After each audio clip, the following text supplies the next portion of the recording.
আমাদের লেখায়, আমাদের কথায় এই স্বীকৃতি আসে না, আসা উচিত। প্রাকৃতিকভাবে কোনো কিছু হয় না, আমাদের দাওয়াতের মাধ্যমে।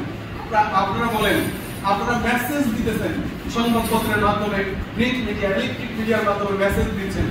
আমাদের নবীকে ইংরেজিতে কি বলা হয়? একটা তো বলা হয়, আরেকটা বলা হয় মেসেঞ্জার, বলা হয় না?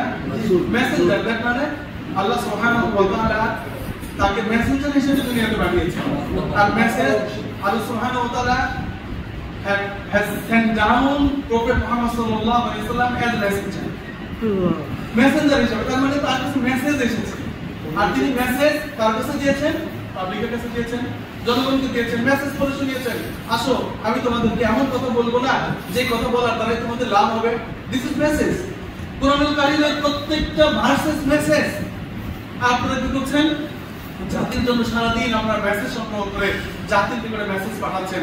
মনে রাখবেন, আপনাদের এই মেসেজ রাসূলুল্লাহ সাল্লাল্লাহু আলাইহি ওয়াসাল্লামের এই আদর্শ অনুকরণে যদি আপনার মেসেজটা যদি আপনি থ্রো করেন, তাহলে আপনার এই মেসেজ আপনার জীবনের জন্য, প্রতিটি মেসেজ আপনার জীবনের একটি ইবাদত।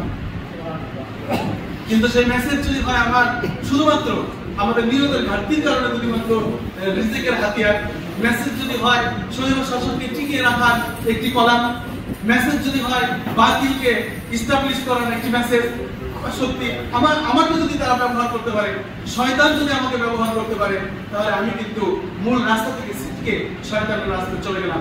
মনে রাখবেন, দুনিয়াতে দল দুটি, একটা হলো হিজবুশ শয়তান আর একটা হলো হিজবুল্লাহ। হয় আল্লাহর দল অথবা শয়তানের দল। আমরা যারা বিশ্বাস স্থাপন করেছি আল্লাহ রাব্বুল আলামিন এক, নিরঙ্কুশ ক্ষমতার মালিক, সার্বভৌম ক্ষমতার মালিক মাত্র কে? সার্বভৌম ক্ষমতার মালিক কে? আল্লাহ, একমাত্র আল্লাহ। ভাইরা, এটার সাক্ষ্য কিন্তু ইলাহ সাক্ষ্য। নবী মুহাম্মদ সাল্লাল্লাহু আলাইহি ওয়াসাল্লাম 13 বছর পর্যন্ত নামাজ, রোজা, হজ, যাকাত কোনটাই বলেন, শুধু বলেছেন আসো তাআলা কি লা ইলাহা ইল্লাল্লাহ, লা ইলাহা ইল্লাল্লাহ। লা ইলাহা কালেমার এত পাওয়ার, রাসূল বলেছেন মৃত্যুর আগেও যদি কেউ লা ইলাহা কালেমা বলে, এই সাক্ষ্য দেওয়ার পরে যদি তার মৃত্যু হয়, 70 বছর বয়সে যদি সে কালেমা করে, তার জীবনের নামাজও করেনি, রোজাও রাখেনি, হজ করেনি, যাকাত দেয়নি, কিন্তু আল্লাহর নিরঙ্কুশ ক্ষমতার ব্যাপারে সে সাক্ষী দিয়ে এরপরেও মৃত্যুবরণ করেছে, আল্লাহ রাসূল বলেন ওই ব্যক্তি জান্নাতে যাবে। সুবহানাল্লাহ। মনে রাখবেন, আল্লাহ রাব্বুল আলামিন বলেছেন ইন্নাল্লাহা ইয়াগফিরু যুনুবা জামিআ লা তাকনাতু মিন রাহমাতিল্লাহ। তোমরা আল্লাহর রহমত থেকে বঞ্চিত হয়ো না। ইন্নাল্লাহা ইয়াগফিরু যুনুবা জামিআ, আল্লাহ সকল গুনাহ তোমাদের মাফ করে দিবেন, সকল গুনাহ মাফ করে দেবেন। আল্লাহ বলেছেন ইল্লা মান তাবা ওয়া আমানা ওয়া আমিলা আমালান সালিহান ফাউলাইকা ইউকাফিরুল্লাহু সাইয়্যাতিহিম হাসানাত। আল্লাহ তাআলা বলেন, যে ব্যক্তি অতীত কর্মকাণ্ড নিয়ে তওবা করে, খালেস দিলে মন থেকে তওবা করে, তওবা মানে কি ফিরে আসে। তওবা মানে আমাদের দেশে এর মানে কি জানেন? তওবা তওবা আস্তাগফিরুল্লাহ। সকালে করতেছে তওবা তওবা আস্তাগফিরুল্লাহ, আবার ওখান থেকে বের হয়ে, মসজিদ থেকে বের হয়ে আবার ওই কাজে। মানে বলে যে তওবা মানে হলো যে আপনি ওই খারাপ কাজ থেকে রিটার্ন করবেন আর কামব্যাক করবেন না ওখানে, এটা হলো তওবা। আর মুখে আপনি বলবেন আল্লাহ আমি মাফ চাই, এটাই হলো তওবা। এজন্য হুজুরের টাকা লাগবে না, হুজুর আসেন আমাকে একটু তওবা করে দেন। দুর্নীতি করেছে, সে তওবা করবে দুর্নীতি বাদ দিয়ে। সে অন্যায় করেছে, মিথ্যাবাদিতা করেছে, সে ওটা বাদ দিয়ে বলবে যে আল্লাহ আমি ওটা থেকে ফিরে আসি, এবার আপনি আমাকে মাফ করে দেন। তাহলে কি হবে? আল্লাহ একটা পুরস্কারের ঘোষণা দিয়েছে, ফাউলাইকা ইউকাফিরুল্লাহু সাইয়্যাতিহিম হাসানাত।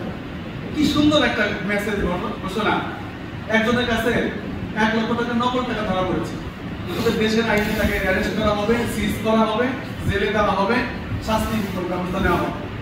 আল্লাহ বলছেন অতীতে তুমি কোনো একটা গুনাহ করেছো, সত্যিকার অর্থে গুনাহ থেকে রিটার্ন করো, তাহলে অতীতে যে গুনাহ করছো সেই গুনাহটাও আমি পরিবর্তন করে তোমার আমলনামায় সওয়াব দ্বারা পূর্ণ করে দেব।